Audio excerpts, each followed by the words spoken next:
اعوذ باللہ من الشیطان الرجیم بسم اللہ الرحمن الرحیم اللہم صلی علی سیدنا و حبیبنا و شفیعنا و کریمنا و رؤوفنا و نورنا و ملجانا و مأوانا و مولانا محمد صلی اللہ علیہ وآلہ وصحبہ وبارک وسلم مولا صلی وسلم دائما ابدا علی حبیبک خیر الخلق کلہم یا ربی بالمصطفیٰ بلغ مقاصدنا واغفر لنا ما مضى واسع الکرم۔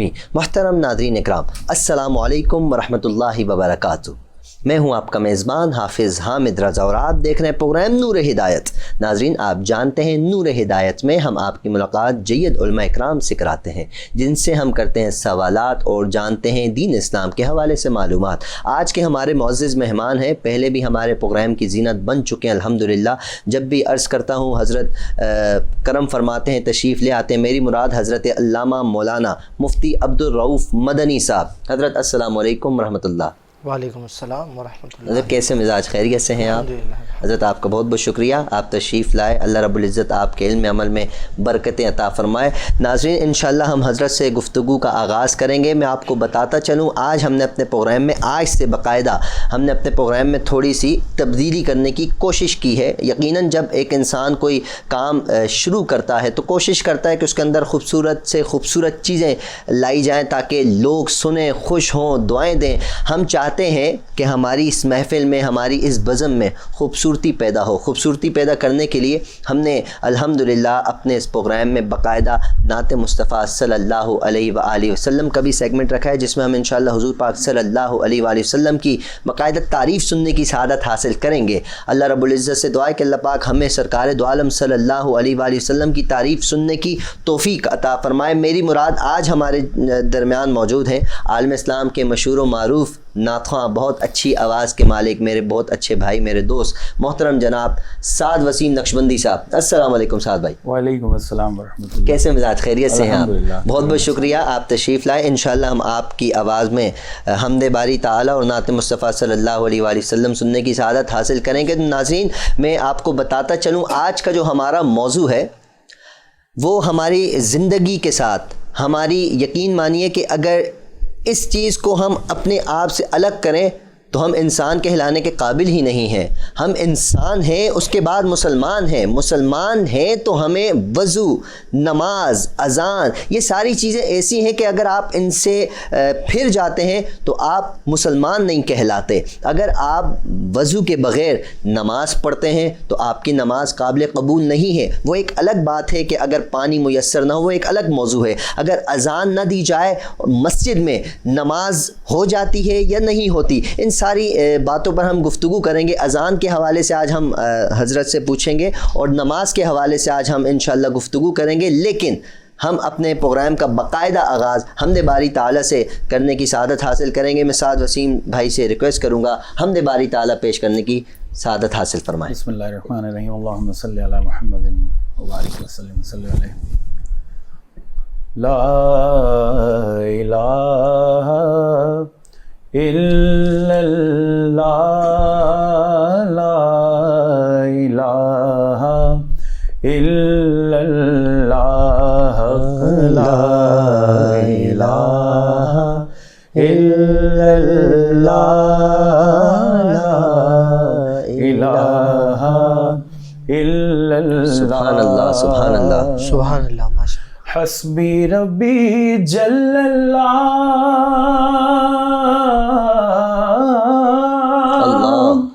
ما فی قلبی غیر اللہ، نور محمد صلی اللہ، لا الہ الا اللہ، لا الہ الا اللہ، الہ الا اللہ۔ سبحان اللہ، سبحان اللہ۔ کون مقام ہے اللہ، بے شک، سبحان اللہ، سبحان اللہ۔ دونوں جہاں میں ہے اللہ، جسم میں جان میں ہے اللہ، لا الہ الا اللہ، لا الہ الا اللہ، لا الہ الا اللہ۔ سبحان اللہ، عرض سبحان اللہ۔ غلام فقیر ہے اب داخل رحمت ہوں ہم سب، آمین آمین آمین۔ ذکر قبول ہو یہ یا رب، لا الہ الا اللہ، لا الہ الا اللہ، لا الہ الا اللہ۔ تو لا الہ کی بولے بول، سبحان اللہ، الا اللہ سے گیرا کھول، اللہ سے قلب جگائے جا، لا الہ کی بولی بول، الا اللہ سے گیرا کھول، اللہ سے قلب جگائے جا۔ صدا رہندی نہیں جوانی یہ تو دنیا ہے فانی، صدا رہندی نہیں جوانی یہ تو دنیا ہے فانی، فانی دنیا کو کلمہ پڑھائے جا، لا الہ کی بولی بول، الا اللہ سے گیرا کھول، اللہ سے قلب جگائے جا، حق لا الہ الا اللہ، لا الہ الا اللہ۔ اور ایک شعر اسی میں جی جی، علامہ اقبال نے، اسی جو آج پروگرام کا موضوع ہے اس کے حوالے سے مجھے یاد آیا، پیش کر دیتا ہوں کہ اگرچہ بت ہے جماعت کی، سبحان اللہ سبحان اللہ، کی آستینوں میں، اگرچہ بت ہے جماعت کی آستینوں میں، مجھے ہے حکم ازا، لا الہ الا اللہ، لا الہ الا اللہ۔ سبحان اللہ سبحان اللہ، لا الہ الا اللہ محمد الرسول اللہ۔ سعد بھائی بہت خوبصورت آواز میں اور بہت خوبصورت کلام آپ نے پیش فرمایا، اللہ رب العزت آپ کی آواز میں بے پناہ برکت عطا فرمائے۔ ناظرین آپ نے سنا، آپ سے بھی گزارش ہے ہمارے بھائی کے لیے لازمی دعا فرمائے کہ اللہ رب العزت کی آواز میں اور برکت عطا فرمائے۔ تو ہم ابھی اپنے موضوع کی طرف بڑھتے ہیں، اذان اور فرض نماز کی اہمیت اور اس کی فضیلت۔ حضرت اذان کی اہمیت کیا ہے اسلام میں؟ اذان کی اہمیت۔ الحمدللہ وحدہ والصلاة والسلام علی من لا نبی بعدہ، اما بعد فاعوذ باللہ من الشیطان الرجیم، بسم اللہ الرحمن الرحیم۔ ومن احسن قولا ممن دعا الی اللہ وعمل صالحا وقال اننی من المسلمین، صدق اللہ العظیم۔ قال رسول اللہ صلی اللہ تعالی علیہ وسلم، نیت المؤمن خیر من عملہ، او کما قال علیہ الصلاۃ والسلام۔ سب سے پہلے تو حامد بھائی آپ کا بہت بہت ایک دفعہ پھر شکر گزار ہوں، شکریہ کہ آپ نے مجھے اس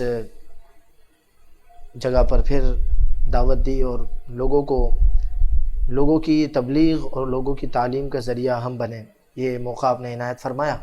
اور دوسری بات یہ ہے کہ ایک دفعہ پھر آپ کا شکریہ کہ آج ہمارے بہت ہی ہر دل عزیز نعت خواں کو آپ نے ہمارے ساتھ بٹھایا اور پروگرام کا آغاز حمد باری تعالیٰ سے انہوں نے کیا، اور بڑی زبردست ماشاءاللہ انہوں نے حمد باری تعالیٰ پیش کی۔ سبحان اللہ۔ ویسے تو حمد باری تعالیٰ اللہ تعالیٰ کی تعریف ہے، حمد و ثنا ہے۔ مزے کی بات یہ ہے کہ جو موضوع آپ نے رکھا ہے وہ حمد باری تعالیٰ ہی ہے، بے شک اذان حمد باری تعالیٰ ہے۔ بے شک۔ میں سمجھتا ہوں کہ جس شخص کو مثال کے طور پر کبھی کہا جائے نا، ایک تو ہمارے بزرگ فرماتے ہیں جب آپ کو کوئی محفل میں کہے نا کہ قرآن پڑھو تو قرآن پڑھ لیا کرو، منع نہیں کرنا چاہیے۔ اسی طرح کوئی کہے حمد کرو تو بعض لوگ جھجکتے ہیں نا، آپ کو نہیں آتی اذان ہی پڑھ دو آپ، اذان ساری حمد باری تعالیٰ ہے۔ بالکل۔ تو ابھی جو علامہ اقبال رحمۃ اللہ تعالیٰ علیہ کا انہوں نے شعر پڑھا کہ اگرچہ بت ہے جماعت کی آستینوں میں، مجھے ہے حکم اذان لا الہ الا اللہ۔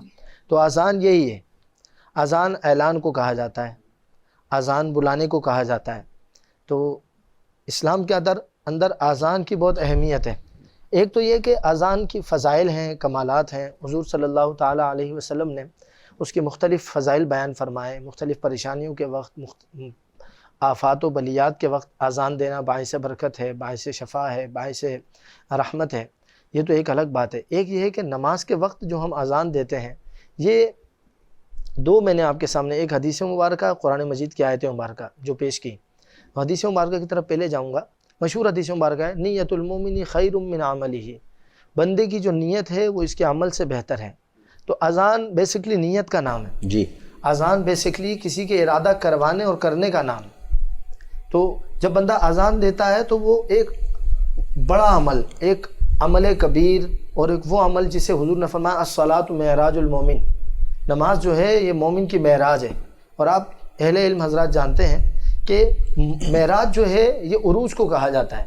کسی بھی چیز کی جو رفعت ہے، جو بلندی ہے، اس کو معراج کہا جاتا ہے۔ بندہ مومن کی معراج یہ ہے کہ وہ نماز کو اس کے حقوق کے ساتھ ادا کر لے تو اس کی معراج ہو سبحان گئی۔ اللہ۔ تو اس معراج تک بلانے کا سبب جو ہے وہ مؤذن ہے، مؤذن جی، وہ مؤذن ہے۔ اب قرآن مجید کی آیت مبارکہ ہے، بی بی عائشہ صدیقہ طیبہ طاہرہ رضی اللہ تعالیٰ عنہ فرماتی ہیں، نزلت هذه الآیۃ فی المؤذنین، مؤذنین کے بارے میں یہ آیت مبارکہ نازل ہوئی۔ وہ آیت کیا ہے؟ فرمایا ومن احسن قولا ممن دعا الی اللہ، کون ہے اس سے زیادہ بہتر شخص، دعا الی اللہ، جو اللہ کی طرف بلاتا ہے، کون ہے اس سے بہتر شخص، وعمل صالحا، اور پھر نیک عمل کرتا ہے، وقال اننی من المسلمین، اور ساتھ میں اس چیز کا بھی دعوت دیتا ہے، دعویٰ کرتا ہے، بیان کرتا ہے کہ میں اللہ کی بارگاہ میں اسلام لانے والا ہوں۔ اذان مؤذنین یہ کام کر رہے ہوتے ہیں، جو اذان دینے والے ہوتے ہیں وہ یہ کام کر رہے ہوتے ہیں کہ وہ اللہ کی طرف بلا رہے ہوتے ہیں اور پھر خود نماز پڑھ رہے ہوتے ہیں، اور اذان کے اندر یہ بتا رہے ہوتے ہیں اشہد ان لا الہ الا اللہ، میں گواہی دیتا ہوں کہ اللہ کے سوا کوئی عبادت کے لائق نہیں، واشہد ان محمد الرسول اللہ، اور میں گواہی دیتا ہوں کہ محمد صلی اللہ علیہ وسلم اللہ کے رسول ہیں۔ اپنے اسلام کی گواہی بھی دیتا ہے اور لوگوں کو نیکی کی طرف بھی بلاتا ہے، حی علی الصلاۃ، آ جاؤ لوگوں نماز کی طرف، حی علی الفلاح، آ جاؤ لوگوں کامیابی کی طرف۔ تو اذان جو ہے یہ ایک عظیم نیکی کی طرف بلانے کا ذریعہ ہے۔ جی، اب جب کوئی بھی شخص نیکی کی طرف بلانے کا جو ذریعہ بنتا ہے نا، یہ حضور صلی اللہ علیہ وسلم کی دوسری حدیث مبارکہ ہے۔ آپ صلی اللہ علیہ وسلم نے ارشاد فرمایا کہ جب کوئی شخص کسی کو نیکی کی دعوت دے اور کسی کو نیکی کی طرف بلائے اور اس کے کہنے سے اگر وہ نیکی کی طرف آ جائے اور وہ نیکی کر لے تو نیکی کرنے والے کو تو ثواب ملے گا ہی، جس نے بلایا ہے، جس نے اس کو دعوت دی ہے، اس کو بھی اس نیکی کرنے کا ثواب ملے گا۔ سبحان اللہ، سبحان اب اللہ۔ جتنے نمازی آئیں گے، ایک بات بتاؤں حامد بھائی، ابھی ہمارے جو تھوڑا سا لوگ زیادہ شعور آ گیا ان کے اندر، لیکن پہلے جب کم پڑھے لکھے لوگ تھے اور ٹیکنالوجی کا سسٹم ذرا کم تھا، جی، تو اس وقت آپ نے دیکھا ہوگا ہمارے بزرگ اور مساجد میں لوگ تڑپتے تھے کہ میں اذان دوں گا، میں اذان ایسے دوں ہی گا۔ ہے۔ آج تو لوگ بولتے نہیں میں کیوں اذان دوں، حالانکہ دینی چاہیے، کیوں؟ اس کا ثواب اتنا عظیم ہے۔ حدیث مبارکہ کا مفہوم ہے، حضور نے فرمایا کل بروز قیامت مؤذنین کی گردنیں بڑی ہوں گی، یعنی وہ اپنے اونچے قد کی وجہ سے پہچانے جائیں گے کہ یہ مؤذن ہے۔ مؤذن ہے، یہ وہ ہے جو دنیا میں لوگوں کو نیکی کی طرف، وہ بھی کون سی نیکی؟ اعلیٰ نیکی، اللہ اکبر، کہ ارکان نماز۔ اسلام میں ایمان ہے سب سے پہلے، شہادت، حضور نے فرمایا بنی الاسلام علی خمس، 5 چیزوں پر اسلام کی بنیاد رکھی گئی، شہادت لا الہ الا اللہ وان محمد الرسول اللہ، ان 2 چیزوں کی شہادت دینا، گواہی دینا کہ اللہ کے سوا کوئی عبادت کے لائق نہیں، اور آپ صلی اللہ علیہ وسلم آخری نبی ہیں، اللہ کے رسول ہیں۔ اور پھر حضور نے فرمایا کہ اقامت الصلاۃ، نماز قائم کرنا، یہ ارکان اسلام میں۔ تو پہلا عمل، کیونکہ شہادت جو ہے یہ تو ایمان ہے، پہلا عمل جسے گنوایا گیا وہ نماز ہے، جسے معراج کیا گیا وہ نماز ہے۔ اس نماز کی طرف بلانے کا جو سبب بن رہا ہے، جو ذریعہ بن رہا ہے، وہ مؤذن ہے اور اس کی اذان ہے۔ سبحان اللہ۔ اچھا حضرت، جیسے کہ ہر کام کی کبھی نہ ابتدا ہوا کرتی ہے، تو اذان کی ابتدا کب ہوئی اور کس کے ذریعے ہوئی، اس پر ارشاد فرمائے گا۔ آپ صلی اللہ تعالیٰ علیہ وسلم نے جب ہجرت مبارکہ فرمائی، تو پہلے تو آپ کو یہ بتاؤں کہ نماز جو ہے وہ مکۃ المکرمہ میں ہی قبل ہجرت ہی فرض کر دی گئی تھی۔ معراج کی رات جب آپ صلی اللہ تعالیٰ علیہ وسلم اللہ کی بارگاہ میں اللہ تعالیٰ نے اپنے محبوب کو اپنا دیدار کرایا، تو اس وقت جو امت کو تحفہ دیا وہ 5 نمازوں کا تحفہ تھا۔ نمازیں تو 50 تھیں لیکن 5 کی گئی۔ جب آپ صلی اللہ علیہ وسلم واپس آئے تو اس وقت اذان مشروع نہیں ہوئی تھی۔ نماز چونکہ عرب کے اندر یا مکہ کے اندر حالات ایسے تھے کہ اس طرح ایک ساتھ جمع ہو کر اور ایک ساتھ علل اعلانیہ طور پر نماز نہیں پڑھی جا سکتی تھی۔ لیکن جب ہجرت مدینہ ہوئی، جب آپ صلی اللہ تعالیٰ علیہ وسلم مدینہ کی طرف ہجرت کی، تو اس وقت اللہ رب العالمین نے اذان کا حکم دیا۔ معاملہ یہ ہوا کہ پیارے نبی کریم رؤوف الرحیم صلی اللہ علیہ وسلم نے صحابہ کرام کو جمع کیا اور ان سے مشورہ لیا کہ کس طرح لوگوں کو اذان کی طرف نماز کی طرف جمع کیا جائے۔ تو صحابہ کرام نے مختلف، حضرت عمر بن خطاب رضی اللہ تعالیٰ عنہ، حضرت عبداللہ اور حضرت بلال حبشی بھی تھے اس میں، مختلف اپنی اپنی آراء دیں۔ ایک صحابی آگے بڑھے اور عرض کرنے لگے، یا رسول اللہ میں نے خواب میں دیکھا ہے اور مجھے یہ کلمات سنائے گئے ہیں۔ تو جب انہوں نے یہ کلمات سنائے اذان کے، تو آپ صلی اللہ علیہ وسلم نے انہی کو منتخب فرمایا اور پھر آپ نے حکم دیا کہ آپ جا کر بلال سے کہو کہ وہ اذان دے، یہی کلمات دہرائے۔ کیوں؟ انہو ارفع صوت، اس لیے کہ بلال کی آواز زیادہ تیز ہے۔ اچھا، اور اسی لیے مؤذن اسے رکھنا چاہیے جس کی آواز زیادہ تیز ہو، زیادہ آواز تیز ہو۔ تو یہ ابتدا ہے اذان کی، اس طریقے سے اذان کا اچھا حضرت، ایک مؤذن، اب یہ سوال اسی بات سے نکلا کہ ایک مؤذن اذان، جیسے آپ نے فرمایا کہ حکم ہے کہ مؤذن اسی کو رکھا جائے جس کی آواز بلند ہو، اگر ایک مؤذن اذان دے رہا ہے لیکن اس کی آواز بلند نہیں ہے تو اس کے لیے کیا حکم ہے؟ علماء کرام کو اس کو باقاعدہ منع کرنا چاہیے؟ کوئی بھی بندہ اٹھ کر اس کو منع کر سکتا ہے؟ نہیں، یہ جو مسئلہ ہے اس کو میں تصحیح کر دوں، یہ عرفہ، اس کی آواز کا بلند ہونا، عرفہ ہونا، یہ ایک مستحسن عمل ہے، ایک بہتر عمل ہے، کیونکہ آج کے دور میں تھوڑا سا تبدیلی ہو گئی ہے۔ آج ہمارے پاس ساؤنڈ سسٹم آ گیا ہے۔ جی تو وہ جو پہلے جو آواز بلند کرنے سے جو مقصد ہوتا تھا وہ آواز پہنچانا مقصد ہوتا تھا، ساؤنڈ سسٹم ہوتا نہیں تھا۔ آج چونکہ ساؤنڈ سسٹم آ گیا ہے تو مؤذن تو اسی فضیلت کو پانے کے لیے آواز بلند کرے گا، لیکن اگر کسی کی آواز خفیف ہے، ہلکی ہے، تو اسے اس بات پر ہٹایا نہیں جائے گا۔ اور ویسے بھی اگر ساؤنڈ نہیں بھی ہو، ایکو نہ بھی ہو، یہ جو ہمارے پاس آلات مشینری ہے یہ نہ بھی ہو جو اذان پہنچانے کا ذریعہ ہے، یہ ذرائع نہ ہوں، ذرائع ابلاغ نہ بھی ہوں، اس وقت بھی یہ بہتر ہے کہ مؤذن اس کو رکھا جائے جس کی آواز بلند ہے۔ لیکن اگر ہلکی آواز والا مؤذن ہوتا ہے تو اس سے بھی آپ کا جو رکن ہے وہ ادا ہو جائے گا، اذان پوری ہو جائے گی۔ ایک بات، مؤذن کے اندر اصل چیز یہ ہے کہ اس کی تصحیح ضروری ہو، وہ الفاظ کی تصحیح ضروری ہو، اس پر زیادہ توجہ ہو۔ آواز بھی اگر وہ بلند ہو تو یہ سونے پہ سہاگا ہے۔ سبحان اللہ۔ اچھا حضرت، کہا جاتا ہے کہ جہاں سنا ہے کہ جہاں جہاں اذان کی آواز جاتی ہے وہاں یہ تو یقیناً اللہ کی رحمت برستی ہے، تو یہ سنا ہے کہ وہاں شیطان دور بھاگتے ہیں، جنات ہوں وہ دور بھاگتے ہیں۔ اگر مثال کے طور پہ ایک آواز یہاں تک آ رہی ہے تو اس سے آگے کیا شیطان اور جنات وہاں قید ہو جائیں گے یا ان کا بسیرا ہو جائے گا وہاں؟ اس میں کتنی حقیقت ہے، ارشاد فرمائیے گا۔ احادیث مبارکہ میں بالکل اس طرح کا مفہوم ہے کہ اذان جو ہے اللہ کی رحمت ہے، اور رحمت سے مراد فرشتوں کا نزول ہے، اور جہاں فرشتے نازل ہوتے ہیں وہاں سے شیطان بھاگ جاتا ہے۔ ٹھیک ہے، ایک بات تو یہ۔ دوسری بات یہ کہ ایک واضح حدیث ہے، آپ صلی اللہ علیہ وسلم نے ارشاد فرمایا، مرغ کو برا نہ کہو، مرغ کے بارے میں، جو مرغہ ہے اس کے بارے میں، کہ اس کو برا نہ کہو، کہ یہ جب اذان دیتا ہے تو شیطان اس کی اذان سے دور بھاگ جاتا ہے۔ سبحان اللہ۔ اس کی اذان سے بھی دور بھاگ جاتا ہے۔ مرغ کی اذان کی بھی یہ فضیلت ہے، تو انسان تو اشرف المخلوقات، سبحان اللہ، اس کے بارے میں تو حضور نے فرمایا میرا دوست ہے، دوست کے الفاظ ہیں۔ تو اس لیے اذان جو ہے یہ اللہ کا ذکر ہے، جہاں ذکر اللہ ہوتا ہے وہاں رحمتیں اترتی ہیں، اور جہاں رحمت ہو وہاں شیطان نہیں ہوتا۔ ایک بات ٹھیک ہے۔ اور دوسرا، ہمارے یہاں جیسے آپ نے ایک سوال کیا، ہمارے عوام میں ایک چیز ہے، وہ چیزوں کو جو نا آپس میں مکس اپ کرتی ہیں اور جوڑنے کی کوشش کر کے خیالات فاسدہ اور قیاس فاسدہ کا یعنی استعمال کرتے ہیں۔ قیاس مال فارغ کہا جاتا ہے اس کو، کہ وہ 2-3 احادیثیں، 2-4 باتیں سن کر چیزوں کو جوڑنے کی کوشش کرتے ہیں اور اس کے بعد ایک مکسچر بنا کر پیش کرتے ہیں۔ اس کی اجازت نہیں ہے۔ دیکھیں، آپ صلی اللہ علیہ وسلم نے جو بات جہاں ارشاد فرمائی وہ وہیں تک ہے۔ اب یہ لینا کہ شیطان قید ہو جاتا ہے، یہ ہوتا ہے، یہ ایک فضیلت ہے۔ فضیلت اس چیز کو آگاہ بتانے کے لیے اور اس کی اہمیت کو بیان کرنے کے لیے۔ بعض دفعہ جیسے علامہ جزری نے فرمایا، رب قارئ للقرآن یلعنہ، بہت سے قرآن پڑھنے والے ایسے ہیں کہ جن پر قرآن لعنت کرتا ہے۔ اللہ اکبر۔ اس کا یہ مطلب نہیں ہے کہ ہر قرآن پڑھنے والے کا قرآن اس کو فائدہ دے گا، ایسا ہی ہے، نقصان بھی دے گا۔ بالکل۔ ورنہ حضور نے تو یہ فرمایا مسواک کیا کرو۔ صحابہ نے عرض کی، یا رسول اللہ مسواک فرمایا اس لیے کہ جب تم مسواک نہیں کرتے تو قرآن پڑھتے ہو تو فرشتے کو تکلیف ہوتی ہے. صحابہ کرام نے عرض کی یا رسول اللہ فرشتے کو کیسے تکلیف ہوتی ہے؟ تو آپ صلی اللہ علیہ وسلم نے ارشاد فرمایا کہ جب تم قرآن پڑھتے ہو فرشتہ تمہاری تلاوت سنتے سنتے سنتے سنتے بالکل تمہارے منہ کے قریب ہو جاتا ہے. اگر تم نے مسواک نہ کی ہو تو اسے تکلیف ہوتی ہے. تو پتہ یہ چلا کہ یہ قرآن کی تلاوت ہو، کلمات اذان ہو، یہ سب رحمت کی قربت کا ذریعہ ہے. بے شک رحمت کو قریب کرنے، شیاطین کو دور کرنے کا ذریعہ ہے. لیکن اس کا اثر، ان کلمات کا اثر پڑھنے والے کے اوپر بھی ہے کہ پڑھنے والا کس طرح پڑھ رہا ہے. جی پڑھنے والا کس طرح پڑھ رہا ہے. اچھا حضرت، اذان کا جواب دینا کیسا ہے؟ جیسے کہا جاتا ہے کہ آپ اذان کا جواب نہیں دیتے تو گناہ گار ٹھہراتے ہیں. اکثر ایسا ہوتا ہے، اس دور میں تو بہت عام ہو چکا ہے کہ اذان ہو رہی ہے، باتوں پر لوگ مشغول ہیں، تو ان کے لیے کیا حکم ہے جو اذان کے وقت باتیں کر رہے ہوتے ہیں، اور ان کے لیے کیا ارشادات ہیں، کیا خوشخبری ہیں جو اذان کا جواب دیتے ہیں؟ حضور صلی اللہ تعالیٰ علیہ وسلم کی حدیث مبارکہ ہے. آپ صلی اللہ علیہ وسلم نے ارشاد فرمایا کہ قولوا ما یقول المؤذن، جو مؤذن کہتا ہے وہ کہو.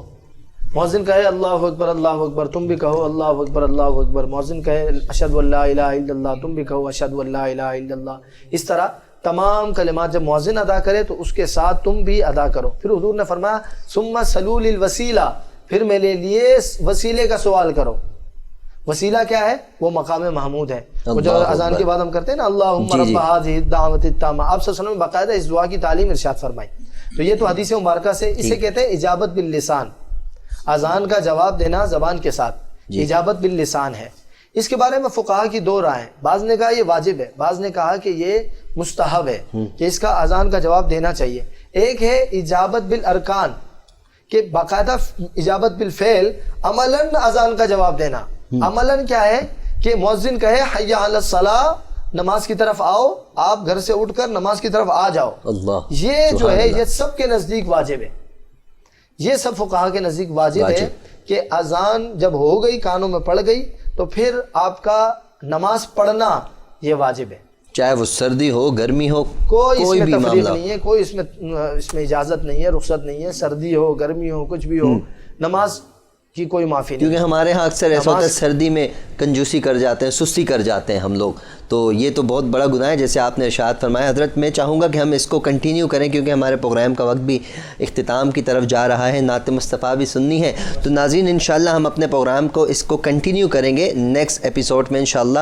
تو یقیناً آپ کو ہمارا آج کا پروگرام اچھا لگا ہوگا. اگلے پروگرام میں انشاءاللہ ملاقات ہوگی. میں جاتے جاتے حضرت صاحب آپ کا بہت بہت شکریہ ادا کروں گا، آپ تشریف لائے. سعد وسیم صاحب آپ کا بہت شکریہ ادا کروں گا، آپ تشریف لائے. تو انشاءاللہ پروگرام کا باقاعدہ اختتام آپ کی نعت مصطفیٰ، آپ کی آواز میں نعت مصطفیٰ صلی اللہ علیہ وسلم سننے سے ہی ہوگا. تو ناظرین اپنا خیال رکھیے گا، اپنے اہل و عیال، اپنے پڑوسی، اپنے رشتہ دار، سب کا خیال رکھیے گا.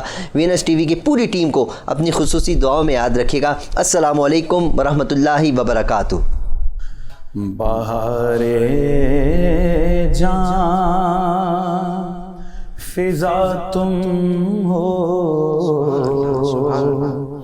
نسیم گل ستا تم، سبحان اللہ سبحان اللہ. بہار باغ رضوان تم سے ہے، زیب جنا تم ہو. بے شک بے شک سبحان اللہ.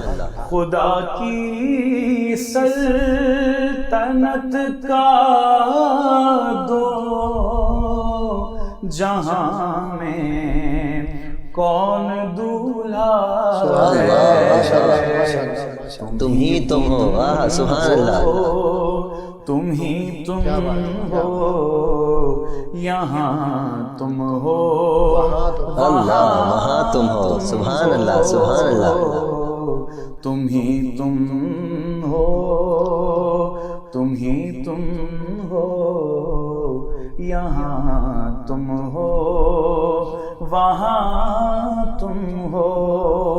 بے شک سبحان اللہ. اور کجا ہم خاک افتادہ، کجا تم اے شہ بالا. اللہ سبحان اللہ.